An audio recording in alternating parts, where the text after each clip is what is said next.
بلکہ دروازے پر کھڑے ہو کر صفائی کرواتی. ملازموں کو تنخواہ ہمایوں دیتا تھا. فرشتے گیسٹ روم میں ہی قیام کرتی تھی، وہ بھی شدید ضرورتاً. اور تیمور تو ویسے بھی ہر شے سے چڑا ہوا لڑکا تھا، سو وہ اسے مخاطب تک نہیں کرتی تھی. کبھی جو کر لے تو تیمور اس سے بدتمیزی سے پیش آتا کہ الامان. محمل نے نوٹ کیا کہ تھوڑی دیر بدتمیزی کر کے تیمور چیخنے چلانے پر آ جاتا تھا، اور اگر مزید کچھ کہا جائے تو وہ چیزیں اٹھا کر توڑ پھوڑ کرنے سے بھی گریز نہیں کرتا تھا. فرشتے بہت محتاط طریقے سے اس گھر میں رہ رہی تھی، جیسے اس کے ذہن میں تھا کہ اسے جلد ہی یہاں سے چلے جانا ہے. ملازمہ بلقیس نے اسے بتایا کہ فرشتے اپنے پیسوں سے ماہانہ راشن کی چیزیں لے آتی ہے، خصوصاً چکن اور گوشت وہ ہمیشہ خود خریدتی ہے. جب ہمایوں کو پتہ چلا اور اس نے اسے روکنا چاہا تو فرشتے نے صاف کہہ دیا کہ اگر اس نے اسے روکا تو وہ واپس اسکاٹ لینڈ چلی جائے گی. نتیجتاً ہمایوں خاموش ہو گیا. صاف ظاہر تھا کہ وہ ان پر بوجھ نہیں بننا چاہتی، اور شاید اس کے ذہن میں بھی ہوگا کہ کہیں کوئی اسے مفت خورا نہ سمجھے. اپنی عزت نفس اور وقار کو اس نے ہمیشہ قائم رکھا ہوا تھا. محمل خود کو اس کا زیر بار محسوس کرنے لگی تھی. ہمایوں سے اس کی ملاقات نہ ہونے کے برابر ہوتی. وہ کبھی دوپہر میں گھر آتا اور کبھی رات کو. کھانا وہ اپنے کمرے میں کھاتا اور پھر وہیں رہتا. اکثر بہت رات گئے تک گھر آتا. وہ انتظار میں لاؤنج میں ویل چیئر پر بیٹھی ہوتی. وہ آتا، سرسری سا حال پوچھتا اور اوپر سیڑھیاں چڑھتا، اور وہ اس کی پشت کو نم آنکھوں سے دیکھتی رہ جاتی. تیمور دوپہر میں اسکول سے آتا تھا. وہ کھانا ڈائننگ ٹیبل پر اکیلے کھاتا. اگر محمل ادھر بیٹھے ادھر دیکھتا تو فوراً واپس چلا جاتا.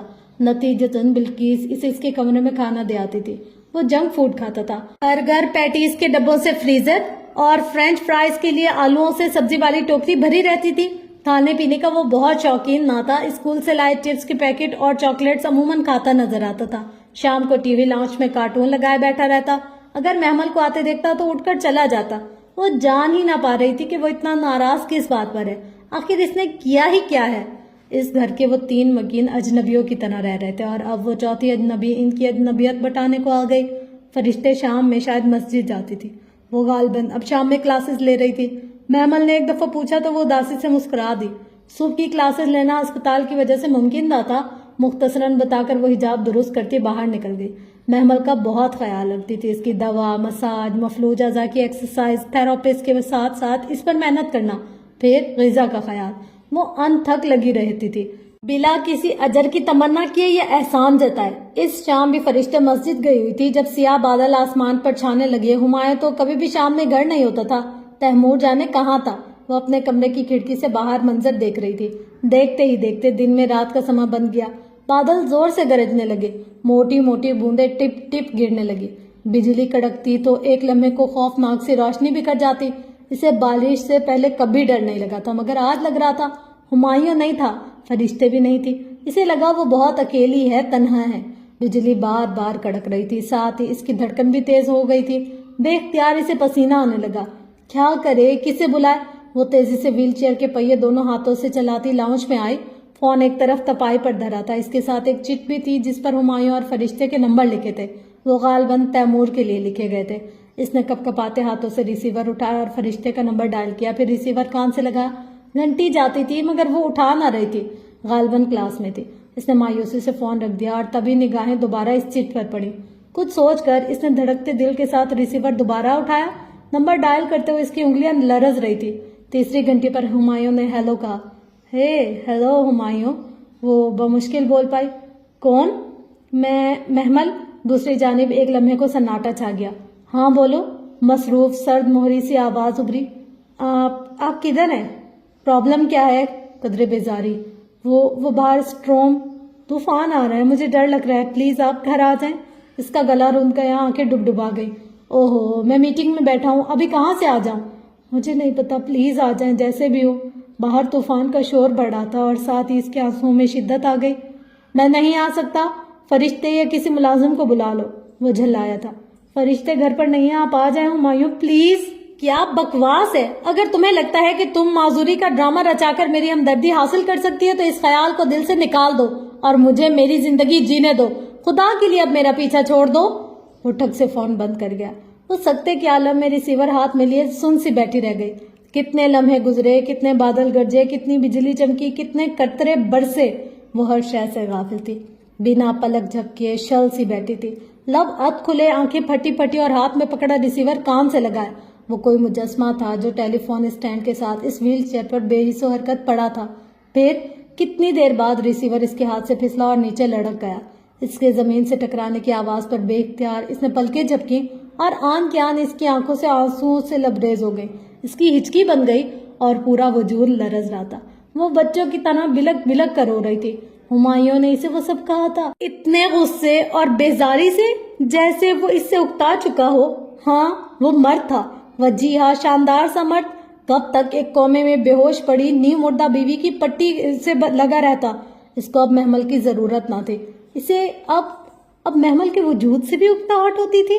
شاید وہ اب اس سے شادی کرنے پر پچھتا رہا تھا، اپنی وقتی جذباتیت پر نادم تھا۔ دفتناہٹ پر اس نے آنکھیں کھولی۔ تیمور سامنے صوفے پر اسی طرح اکڑ کر اسے دیکھ رہا تھا، چپتی خاموش نگاہیں جن میں عجیب سا تنفر تھا۔ تیمور، اس کی زخمی مامتا بلبلائی، ادھر میرے پاس آؤ بیٹا۔ اس نے دونوں ہاتھ پھیلائے، شاید وہ اس کے گلے سے لگ جائے، شاید کہ ہمایوں کے رویے کی تپش کچھ کم ہو۔ آئی ہیٹ یو، وہ تڑک کر بولا اور اسے دیکھتے ہوئے 2 قدم پیچھے ہٹا۔ ہمایوں کے الفاظ کیا کم تھے جو اوپر سے 7 سال لڑکے کے انداز اس کی روح تک چھلنی کر گیا۔ یعنی کیا کیا ہے تیمور؟ تم ایسے کیوں کر رہے ہو میرے ساتھ؟ کیوں ناراض ہو مجھ سے؟ You left me when I needed you. آپ نے مجھے اس وقت چھوڑ دیا جب مجھے آپ کی ضرورت تھی۔ وہ زور سے چیخا تھا۔ I hate you for everything. وہ مڑ کر بھاگتا ہوا اپنے کمرے میں چلا گیا۔ لمحے بھر بعد اس نے زوردار آواز سے تیمور کے کمرے کے دروازے کو بند ہوتے سنا۔ کیا تمہیں چھوڑنے میں میرا اپنا اختیار تھا تیمور؟ تم اتنی سی بات پر مجھ سے ناراض نہیں ہو سکتے؟ شاید تمہارے باپ نے تمہیں مجھ سے بدظن کیا ہے۔ وہ دکھی دل سے سوچتے واپس کمرے تک آئی۔ اس کے ریپل بیڈ کی سائڈ ٹیبل پر سفید کور والا قرآن رکھا تھا۔ اس نے آہستہ سے اسے اٹھایا اور دونوں ہاتھوں میں تھامے اپنے سامنے کیا۔ سفید کور پر مدھم سا میٹھا میٹھا سا میم لکھا تھا۔ جانے اس نے کیوں اور کب ادھر لکھا تھا؟ وہ کوشش کے باوجود یاد نہ کر پائی۔ پھر سر جھٹک کر اسے وہاں سے کھولا جہاں سے فجر کے بعد تلاوت چھوڑ رہی تھی۔ اس نے وہ آیت دیکھی جہاں بک مارک لگا تھا، پھر تعوذ و تسمیہ پڑھ کر اگلی آیت سے پڑھنا شروع کیا۔ ہم جانتے ہیں کہ تمہیں ان کی بات غمگین کرتی ہے۔ اس نے بے یقینی سے اس آیت کو دیکھا۔ ہم جانتے ہیں کہ تمہیں ان کی بات غمگین کرتی ہے، پس بے شک وہ تمہیں نہیں جھٹلاتے، بلکہ وہ ظالم تو اللہ کی نشانیوں کا انکار کرتے ہیں۔ اس نے پھر سے پڑھا اور پھر دم بخود سی ہو کر ایک ایک حرف کو انگلی سے چھونے لگی۔ کیا وہ واقعی ادھر لکھا تھا؟ اوہ اللہ تعالیٰ! اس کے آنسو پھر سے گرنے لگے تھے۔ آپ کو ہمیشہ پتہ چل جاتا ہے۔ میں کبھی بھی آپ سے کچھ نہیں چھپا سکتی۔ وہ بری طرح رو دی تھی۔ اب کی بار یہ دکھ کے آنسو نہ تھے بلکہ خوشی کے تھے، سکون کے تھے، رضا کے تھے۔ اگر آپ مجھ سے یوں ہی بات کرتے رہے تو پھر مجھے جس حال میں بھی رکھیں میں راضی، میں راضی، میں راضی۔ اس نے چہرہ اٹھایا اور ہتھیلی کی پوچھ سے آنسو صاف کیے۔ اب اسے رونا نہیں تھا، اب اسے صبر کرنا تھا۔ طائف کے پتھر دراصل اب لگنے شروع ہوئے تھے۔ صبر اور شکر، اس نے ان 2 سہاروں کو بلاکر تھام ہی لیا۔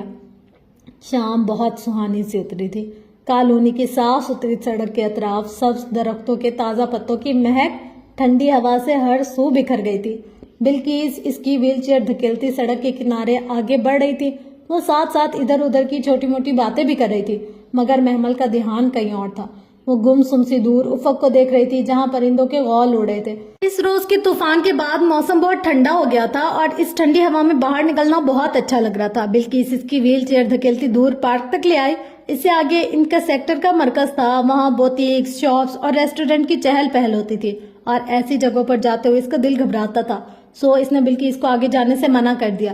بس یہی پارک تک ٹھیک ہے، اسی میں چلتے ہیں۔ بلقیس سلی ہلا کر ویل چیئر اندر لے جانے لگی۔ جب آپ کا ایکسیڈنٹ ہوا تھا نا محمل بی بی، تو صاحب بہت روئے تھے۔ میں نے خود انہیں روتے دیکھا تھا، بہت دھچکا لگا تھا ان کو۔ کون؟ ہمایوں؟ وہ چونکی۔ ہاں جی، انہوں نے چھٹی لے لی تھی، کئی ماہ تو وہ ہسپتال میں آپ کے پاس ہی رہے۔ تیمور بابا کو تو بھلا ہی دیا تھا، میں نے بڑا کیا ہے جی تیمور بابا کو۔ بڑا پیارا بچہ تھا ہمارا بابا، جب 4 سال کا تھا تو آپ کے لیے پھول لے کر جاتا تھا اور وہاں ہسپتال میں آپ کے سرہانے بیٹھ کر گھنٹوں بولا کرتا تھا۔ پھر اب کیا ہوا اسے بلقیس؟ اس نے دکھ سے پوچھا تھا۔ بلقیس آہستہ آہستہ پارک کی پتھریلی روش پر ویل چیئر چلا رہی تھی۔ دور گھاس پر بچے کھیل رہے تھے۔ ایک طرف ایک بچہ ماں کی انگلی پکڑے رو رہا تھا۔ اسے ہر بچے میں اپنا تیمور نظر آ رہا تھا۔ تیمور بابا ایسا نہیں تھا بی بی، وہ تو بہت پیار کرنے والا بچہ تھا، مگر پھر اب پچھلے 2-1 سال میں وہ بہت چڑچڑا ہو گیا ہے۔ صاحب بھی تو اسے توجہ نہیں دیتے. پہلے تو وہ چھوٹا تھا پر اب بہت سمجھدار ہو گیا. ساری باتیں سمجھتا ہے اسی لیے سب سے ناراض رہتا ہے. اور تمہارے صاحب وہ ایسا کیوں کرتے ہیں؟ پتہ نہیں بی بی، وہ شروع میں آپ کا بہت خیال رکھتے تھے، پھر آپ کے حادثے کے چوتھے برس ان کی کراچی پوسٹنگ ہو گئی. وہ 1.25 سال ادھر ہے، وہاں سے واپس آئے تو بہت بدل گئے تھے. جی اب تو 1.5 سال ہو گئے ان کو واپس آئے ہوئے، مگر اب تو وہ آپ کا یا تیمور بابا کا حال بھی نہیں پوچھتے. کراچی میں ایسا کیا ہوا تھا جو وہ بدل گئے؟ وہ کوئی سی بولی تھی. معلوم نہیں بی بی، مگر وہ لمحے بھر کو ہچکچائی. ان کے کراچی جانے سے کوئی 2 ہفتے پہلے، یا مجھے یاد ہے، ادھر آپ کے گھر آپ کی کوئی رشتے دار آئے تھے. ان سے بہت لڑائی ہوئی تھی صاحب کی. کون آیا تھا؟ اس نے وحشت زدہ سی ہو کر گردن گھمائی. بلکہ اس کے چہرے پر تذبذب کے آثار تھے. اصل میں بی بی، آپ کے رشتے دار کبھی آئے نہیں، تو وہ جو بس ایک ہی دفعہ آئے تو مجھے یاد رہ گیا. آپ کے تایا کے بیٹے. کون؟ فواد؟ اس کا دل زور سے دھڑکا تھا. نام وام تو نہیں معلوم، مگر صاحب نے ان سے بہت جھگڑا کیا. دونوں بہت دیر تک اونچا لڑتے رہے. مگر ہوا کیا تھا؟ جھگڑا کیوں ہوا تھا ان کا؟ وہ مضطرب اور بے چین سی ہو گئی تھی. میں کچن میں تھی بی بی، کچھ سمجھ میں نہیں آیا وہ کیوں لڑ رہے تھے، مگر شاید کوئی کچہری وغیرہ کا معاملہ تھا. وہ دونوں آپ کا نام بار لیتے تھے. پھر صاحب نے فرشتے بی بی کو بھی ادھر بلوا لیا. وہ پتہ نہیں کچھ بولی یا نہیں، ان کی آواز ہی نہیں آئی مجھے. پھر وہ آپ کے تایا زاد چلے گئے اور صاحب دیر تک فرشتے بی بی پر چیختے رہے. میں کھانے کا پوچھنے لگی تو دیکھا کہ فرشتے بی بی رو رہی تھی اور اپنا سامان پیک کر رہی تھی. میرے پوچھنے پر انہوں نے بتایا کہ وہ جا رہی ہیں. میں نے پوچھا کہ کدھر، تو بولی پتہ نہیں. وہ روتی جا رہی تھی. پھر اگلے دن رشید نے بتایا کہ صاحب اپنا ٹرانسفر کراچی کروا رہے ہیں. پھر صاحب چلے گئے اور فرشتے بی بی رک گئی. وہ دم سادے ساری تفصیلات سن رہی تھی. اس کے پیچھے کیا کیا ہوتا رہا اسے خبر ہی نہیں ہو سکی. کیا فواد نے ہمایوں کو اس کے خلاف بہکایا تھا؟ اور فرشتے کو اس نے ایسی کیا بات کہی کہ وہ روئی؟ وہ تو بہت مضبوط لڑکی تھی، یوں کبھی نہیں روتی تھی. اس نے تو اس کی آنکھوں میں کبھی آنسو نہیں دیکھے تھے. اوہ خدایا! اس نے سر دونوں ہاتھوں میں گرا لیا. وہ کیا کرے، کس سے پوچھے؟ فرشتے تو کبھی نہ بتاتی. ہمایوں سے بھی امید نہیں تھی اور تیمور تو اسے دیکھنے کا روادار نہ تھا. پھر کیا کرے؟ صبر اور نماز کا سہارا. اس کے دل سے آواز اٹھی. بلکہ اس کو کوئی جاننے والی مل گئی تو وہ اس سے باتیں بگاڑنے ذرا فاصلے پر جا کھڑی ہوئی. محمل نے قرآن اٹھا لیا. وہ قرآن لیے بغیر گھر سے نہیں نکلتی تھی. اسے آہستہ سے کھولا. کل جدھر سے تلاوت چھوڑی تھی ان آیت پر نشانی لگائی. وہ غور سے دھیان سے آگے پڑھنے لگی. اے وہ لوگ جو ایمان لائے ہوں، تم ان چیزوں کے بارے میں سوال نہ کرو جو اگر ظاہر کر دی جائے تو تمہیں ناگوار ہو. مائدہ 10.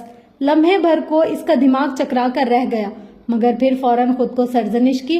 یہ کوئی فائل نکالنے والی کتاب تو نہیں ہے، اسی لیے اس نے مجھے ایسے سوال کرنے سے منع کیا ہے.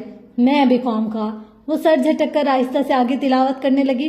اگلی آیت دوسری چیزوں کے متعلق تھی. اس کی سوچوں پر بالکل خاموشی لب سے کسی اور طرف توجہ مبذول کرواتی. اس کے الجھے ذہن کو سکون آنے لگا. جو بھی ہوا کبھی نہ کبھی کھل ہی جائے گا، اسے پریشان ہونے کی ضرورت نہ تھی. وہ زیر لب ترنم سے تلاوت کرنے لگی. رات کے 2 بج چکے تھے اور ہمایوں ابھی تک گھر نہیں آیا تھا. وہ مضطرب سی لاؤنج میں بیٹھی تھی. بار بار دیوار پر آویزہ گھڑی کو دیکھتی اور پھر دروازے کو. گھڑی کی سوئیاں آگے بڑھتی جا رہی تھی، مگر دروازہ ہنزو ساکت تو جامد تھا. باہر بھی خاموشی تھی. اس کے دل میں وسوسے سے آنے لگے.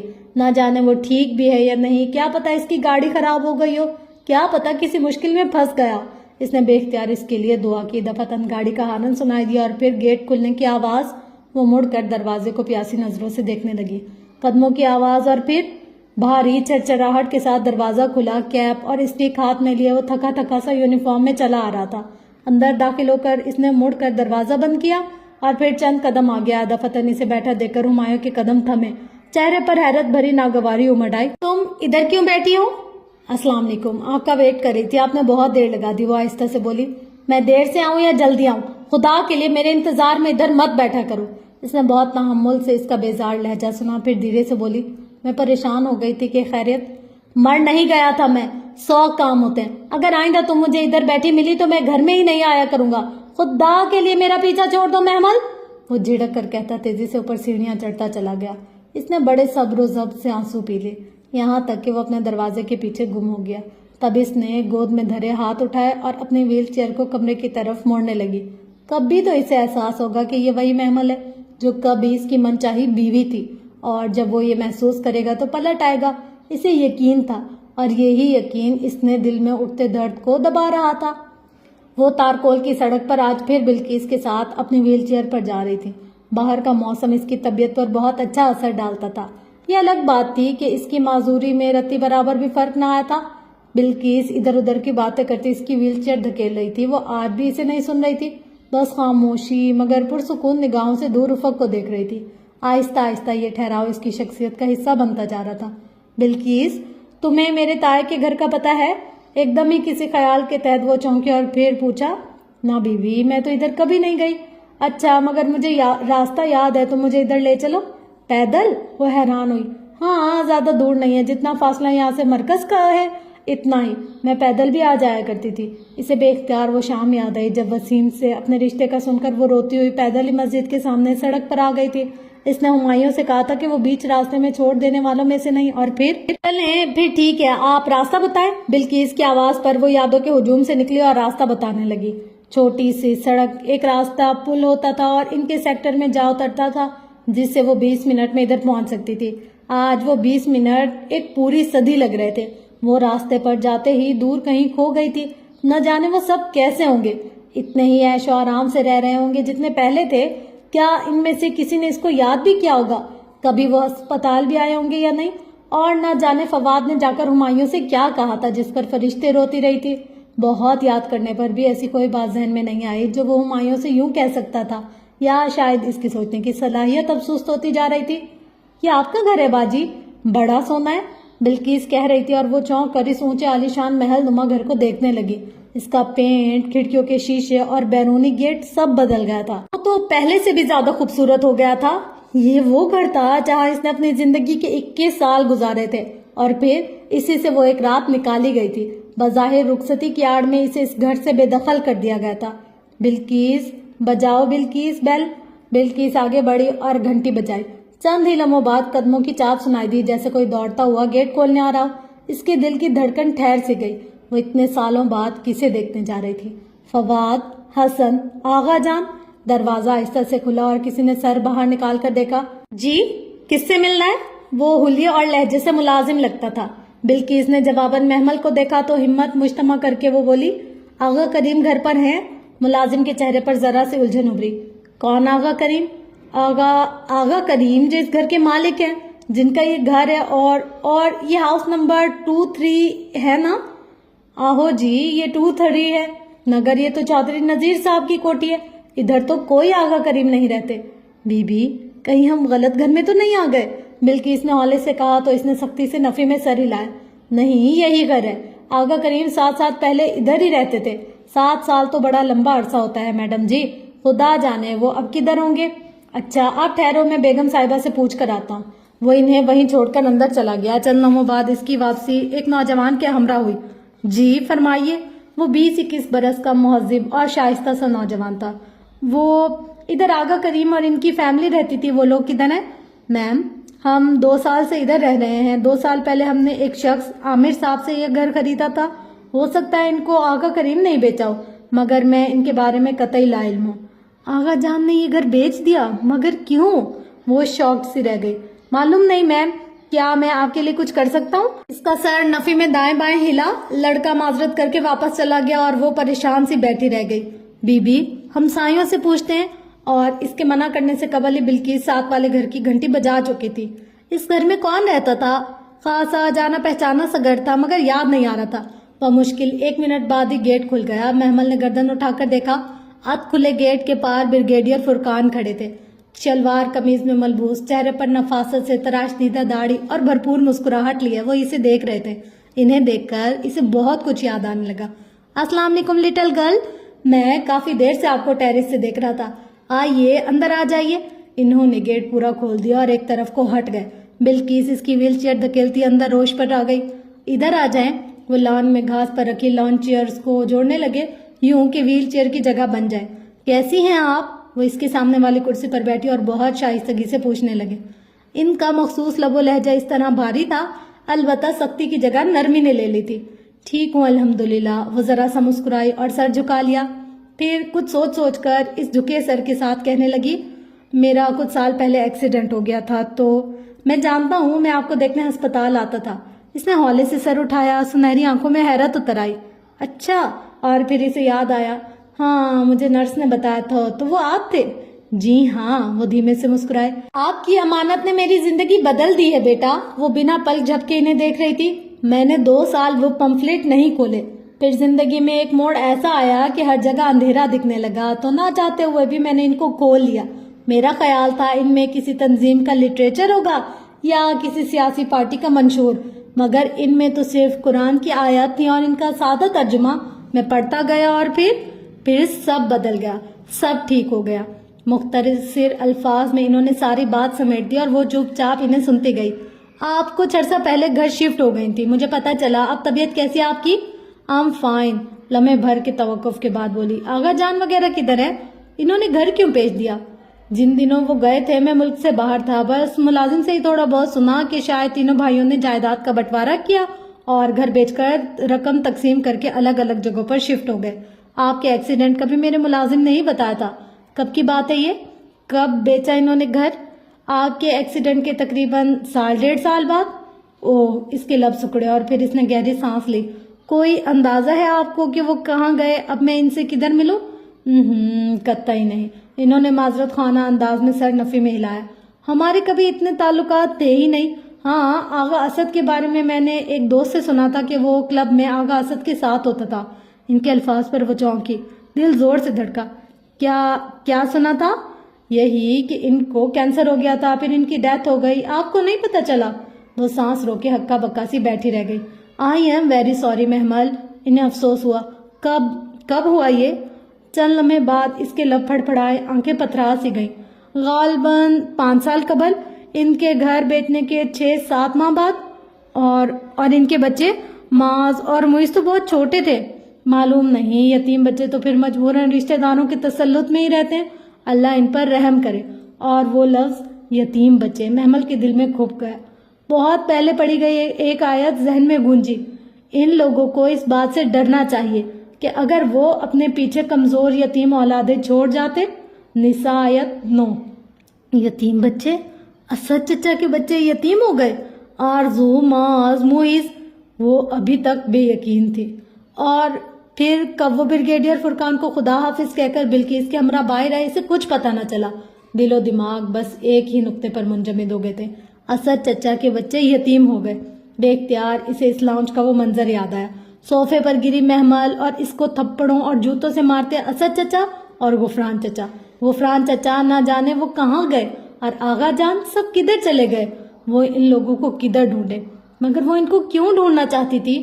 اس نے خود سے پوچھا، کیا وہ یہ دیکھنا چاہتی تھی کہ ان کو ان کے کیے کی سزا ملی یا نہیں، کہ آخر یہ قانون فطرت ہے، یا وہ ان خونی رشتوں کی محبت میں ان کو یاد کر رہی تھی؟ شاید خون کی محبت غالب آ گئی تھی، یا شاید اپنے سب سے قریبی رشتوں، شوہر اور بیٹے کے ٹکرائے جانے کے بعد اسے کسی رشتے کی ضرورت تھی۔ ہاں، شاید یہ بات تھی۔ وہ انہی سوچوں میں الجھی گھر واپس آئی تھی۔ سارے میں فجر اتر رہی تھی جب وہ ویل چیئر کو خود گھسیٹتی کھینچتی لان میں آئی۔ شبنم کے قطرے گھاس پر بکھرے تھے، دور کہیں پرندوں کی حمد کی آواز سنائی دے رہی تھی، مختلف بولیاں، مگر ایک ہی بات انسانوں کی سمجھ میں نہ آئی۔ وہ اور بات ہے۔ تبھی وہ آہستہ آہستہ ویل چیئر چلاتی دیوار کے ساتھ آگے بڑھنے لگی۔ دیوار کے اس پار مسجد کی عمارت تھی۔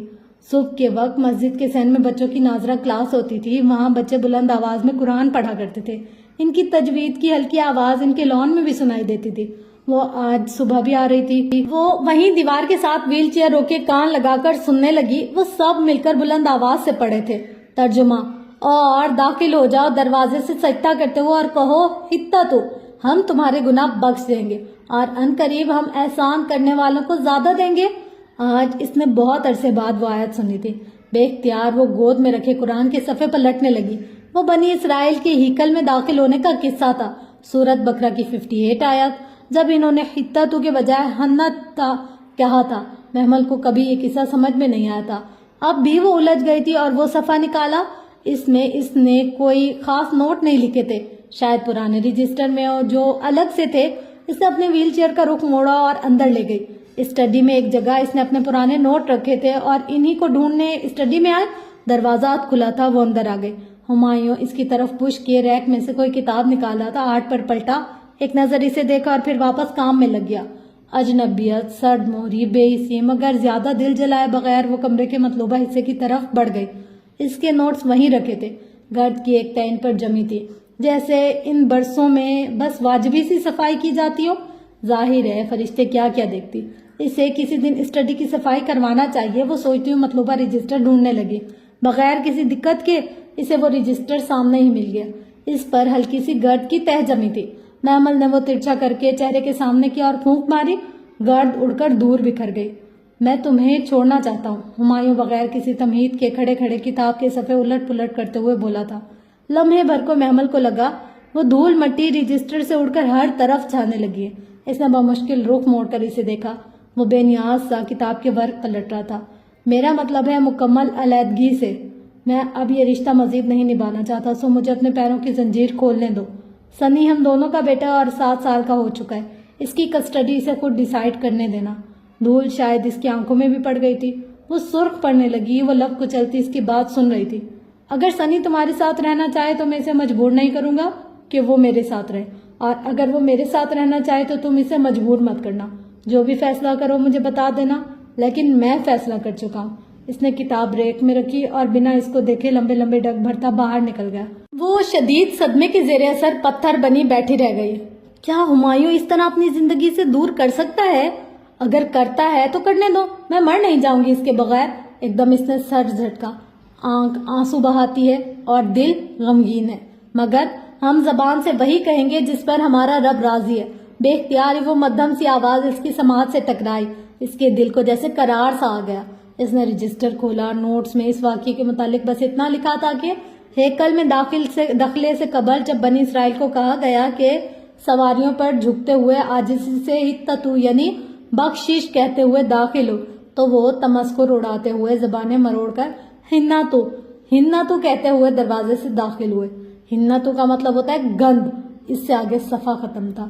اس نے ذہن سے تمام سوچوں کو جھٹک کر ان الفاظ پر غور کیا اور پھر نئے سرے سے الجھ گئی۔ وہ واقعہ اسے بہت عجیب سا لگا تھا۔ بنی اسرائیل جیسی جینیس اور عقل مند قوم نے ایسا کیوں کیا؟ انہوں نے گند کس چیز کو کہا؟ جب ان کو سیدھے طریقے سے بتایا گیا تھا کہ وہ بخشش مانگے تو انہوں نے گند کیوں کہا؟ ایک طرف وہ اتنے ذہین تھے کہ ہتتو سے ملتا جلتا لفظ ڈھونڈ کر لائے، اور دوسری طرف اس لفظ کو کہنے کا مطلب ہی نہیں بنتا تھا۔ آخر کیوں انہوں نے صحیح لفظ نہ بولا؟ ہنتو کیوں کہا؟ وہ سمجھ نہ پائی اور پھر قرآن بند کر کے رکھ دیا۔ دل اتنا خالی تھا کہ تفسیر کھول کر تفصیل پڑھنے کو بھی نہیں چاہا۔ کانوں میں ابھی تک ہمایوں کے الفاظ گونج رہے تھے۔ ایک آنسو اس کی آنکھ سے نکلا اور رخسار پر پھسلتا چلا گیا۔ تجھے سال میں بھی رکھے میرے مالک، میں تجھ سے راضی ہوں۔ اور نہایت بے دردی سے اس نے ہتھیلی کی پوچھ سے آنسوؤں کو رگڑ ڈالا۔ تیمور تو اس کے چھوٹے چھوٹے لقمے لے رہا تھا۔ ڈائننگ ٹیبل پر اس کے علاوہ کوئی اور نہ تھا۔ وہ اپنی ویل چیئر گھسیٹتی ڈائننگ ہال میں آئی تو وہ آہٹ پر چونکا، لقمہ توڑتے چھوٹے چھوٹے ہاتھ رکے اور سر اٹھایا۔ محمل کو آتے دیکھ کر اس کے ماتھے پر بل پڑ گیا۔ اس نے توست کا بچہ ٹکڑا زور سے پلیٹ میں پھینکا اور کرسی پیچھے کو دھکیلی۔ بیٹھو تیمور، مجھے تم سے بات کرنا ہے۔ I didn't want to talk to you. میں آپ سے بات نہیں کرنا چاہتا۔ وہ کرسی دھکیل کر اٹھ کھڑا ہوا۔ مگر مجھے کرنا ہے، اور یہ تمہارے ڈیڈ کا میسج ہے، میرا نہیں۔ واٹ؟ وہ لمحے بھر کو رکا، ماتھے پر بل اور بھویں تنی۔ شاید میں اس گھر سے چلی جاؤں، شاید اب ہم ساتھ نہ رہیں، میں اور تمہارے dad. I don't care. Taimur, تم کس کے ساتھ رہنا چاہو گے، میرے ساتھ یا ڈیڈ کے ساتھ؟ وہ جانتی تھی کہ تیمور کا جواب کم از کم اس کے حق میں نہیں ہوگا، پھر بھی پوچھ لیا۔ کسی کے بھی ساتھ نہیں۔ اس نے بیزاری سے شانے اچکائے۔ مگر بیٹا، آپ کو کسی کے ساتھ تو رہنا ہی ہوگا۔ میں آپ کا نوکر ہوں جو کسی کے ساتھ رہوں؟ Just leave me alone. وہ ایک دم زور سے چیخا تھا اور پھر کرسی کو ٹھوکر مارتا اندر چلا گیا۔ وہ تعصب سے اسے دور جاتے دیکھتی رہی۔ یہ تلخ لہجہ، یہ بد مزاجی، یہ اندر بھرا زہر، یہ کس نے تیمور کے اندر ڈالا تھا؟ اور اس سے پہلے تو وہ اس کے باپ کو مورد الزام ٹھہراتی تھی۔ ایک منظر سا اس کی نگاہوں کے سامنے بننے لگا۔ جینز کرتے میں ملبوس اونچی پونی ٹیل والی ایک لڑکی چہرے پر ڈھیروں بیزاری سجائے چلا رہی تھی، میں آپ کے باپ کی نوکر ہوں جو یہ کروں؟ اس کے مخاطب بہت سے چہرے تھے، کبھی تائی مہتاب، کبھی مسرت، کبھی کزنز، تو کبھی کوئی چچا۔ اسے وہ منہ پھٹ بد مزاج اور تلخ لڑکی یاد آئی اور اس کا رواں رواں کانپ اٹھا۔ ہاں، جو اپنے بڑوں سے جیسا کرتا ہے اس کے چھوٹے بھی اس کے ساتھ ویسا ہی کرتے ہیں۔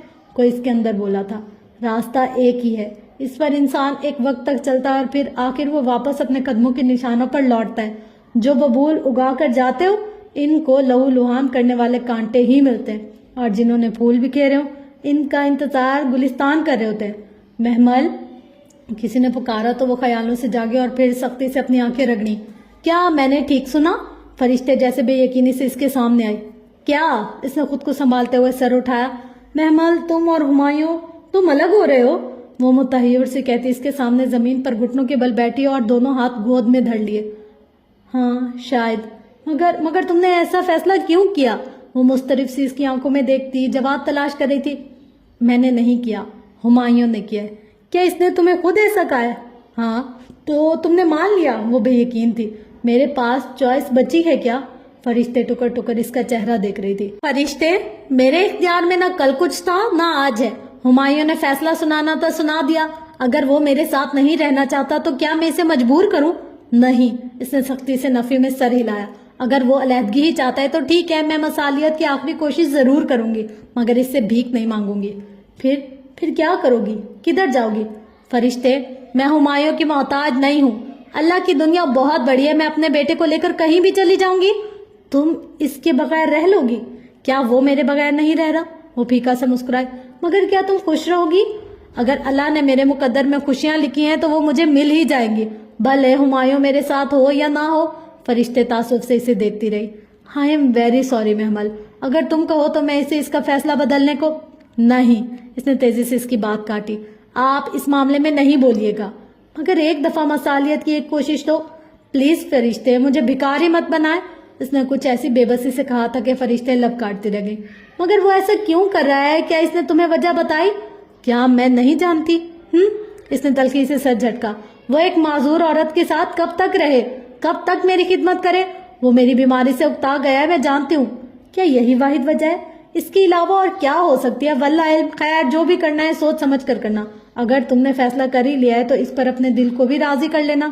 سو لو یو سسٹر۔ اس نے اپنے ہاتھ محمل کے ہاتھوں سے ہٹایا اور ہولے سے اس کا گال تھپ تھپاتی کھڑی ہوئی۔ بس یہ یاد رکھنا کہ میں تم سے بہت پیار کرتی ہوں، اور جب تک تم ٹھیک نہیں ہو جاتی میں تمہیں چھوڑ کر کہیں نہیں جاؤں گی، اوکے؟ محمل نے نم آنکھوں سے مسکراتے ہوئے اس بات میں سر ہلایا۔ جب سے ہمایوں نے علیحدگی کی بات کی تھی وہ لاکھ فرشتے کے سامنے خود کو صابر شاکر ظاہر کرتی، اندر سے وہ مسلسل ٹوٹ پھوٹ کا شکار تھی۔ اس کی یادداشت میں ہمایوں کے ساتھ بیتا ایک ہی سال تھا، باقی ماہوں سال ذہن کے پردے سے اترے بغیر سرک گئے تھے، اور وہ ایک سال جو اس نے اس گھر میں محبتوں اور چاہتوں کے بیچ گزارا تھا، جب وہ دونوں گھنٹوں باتیں کرتے، وہ کینڈل لائٹ ڈنر، وہ لانگ ڈرائیو، وہ روز ہمایوں کے لیے تیار ہونا، وہ ٹیرس پر جا کر رات کو باتیں کرنا، وہ ایک ساتھ کی گئی شاپنگ، ہر شے اس کی یادداشت پر کسی فلم کی طرح گزرتی تھی، اور ہر یاد اس کے دل پر مزید آنسو گراتی جاتی تھی۔ اور اگر تیمور بھی اس کے ساتھ نہ رہا تب وہ کیا کرے گی؟ کدھر جائے گی؟ اگر ہمایوں نے اسے گھر سے نکال دیا تو وہ کہاں رہے گی؟ کیا اپنے چچاؤں کے پاس؟ کیا وہ اسے رکھیں گے یا فرشتے کے ساتھ؟ مگر فرشتے تو وہ خود تنہا تھی، ہمایوں کے گھر میں مہمان تھی، پھر وہ کیا کرے گی؟ یوں لگتا تھا کہ چلچلاتی دھوپ میں اسے لا کھڑا کیا گیا تھا، نہ چھت نہ سائبان۔ مستقبل کا خوف کسی بھیانک آسیب کی طرح اس کے دل سے چمٹ گیا تھا۔ بار بار یہ سوال ذہن میں اٹھتے اور وہ بمشکل ان کو جھٹلا پاتی، اور پھر آخر کب تک وہ ان کو یوں جھٹکے گی؟ کبھی نہ کبھی تو اسے ان کا جواب چاہیے ہوگا نا۔ اور جس کتاب سے جواب مل جایا کرتے تھے اس کے صفحے بار بار ایک ہی آیت سے کھل جاتے تھے، کبھی ایک جگہ سے کھل جاتے تو کبھی دوسری جگہ سے، اور یہی قصہ سامنے آ جاتا، اور داخل ہو جاؤ دروازے سے سجدہ کرتے ہو اور کہو حطت، مگر ہیکل سلمانی کا دروازہ کہاں تھا؟ وہ تو بن سواری کے شہر سے نکال کر باہر کی جا رہی تھی، اندر کیسے جاتی؟ اور ساپہر بہت زرد سے اتری تھی۔ بلقیس نے اسے بیڈ سے ویل چیئر پر بٹھایا اور باہر لے آئی۔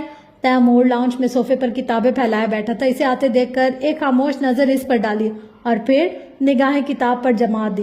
وہ پیاسی نظروں سے اسے تکتی رہی، یہاں تک کہ بلقیس ویل چیئر لاؤنج کے داخلی دروازے تک لے گئی۔ دروازے کی چوکھٹ پر لگے گلاس میں بیل بوٹوں اور نقش و نگار کے درمیان اسے صوفے پر بیٹھے تیمور کا چہرہ نظر آیا، جو بہت غور سے اسے باہر جاتے دیکھ رہا تھا۔ بلقیس ویل چیئر لان میں لے آئی، تازہ ہوا کا جھونکا چہرے سے ٹکرایا تو بھورے بال پیچھے کو اڑنے لگے۔ اس نے آنکھیں موند کر لمحے بھر کو موسم کی تازگی اپنے اندر اتارنا چاہی، تبھی دیوار کے اس پار سے مدھم مدھم سی بنبناہٹ میں سماعت میں اتری، اور قسم ہے رات کی جب وہ چھا جاتی ہے۔ اس نے چونک کر آنکھیں کھولی،